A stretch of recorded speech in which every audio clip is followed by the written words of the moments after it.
Bakit naman ganito yung PAM? Ayaw lumabas yung product. So, aalis kami ngayon and maglalagay lang ako ng sunscreen. So, gagamitin ko is the Rosmar Cagayaco Premium Tinted Sunscreen na may SPF 70 PE+++ na siya. Packaging, ayan.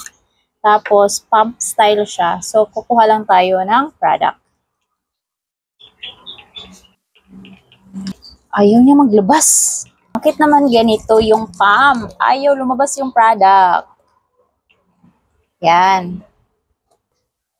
So, ayan, finger method yung gagamitin natin. So, para na yan sa yung face, neck, and ear. So, ganyan yung kulay niya.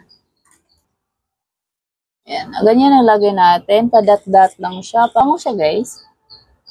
Tapos dito sa leeg para maging pantay yung kulay niya.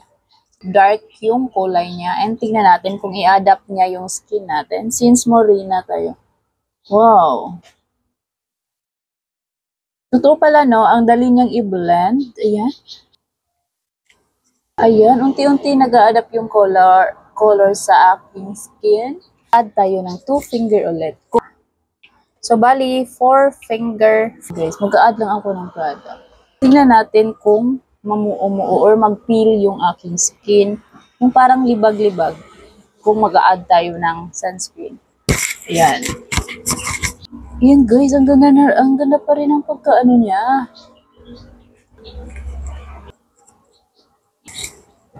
Bali, 4 finger method na yung ginamit ko dito. Hanggang to hindi siya libag-libag kahit marami na yung nilagay ko sa skin.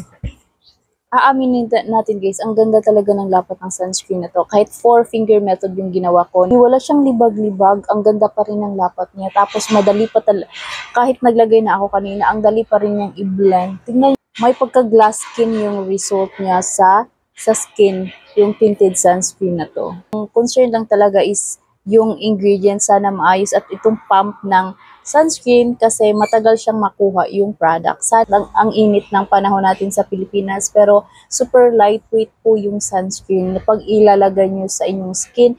Ayan. Inayos ko lang yung hair ko. Ayan guys, Cagayaco Premium Tinted Sunscreen lang yung ginamit ko. I-try nyo rin siya. Magugustuhan nyo ito, promise.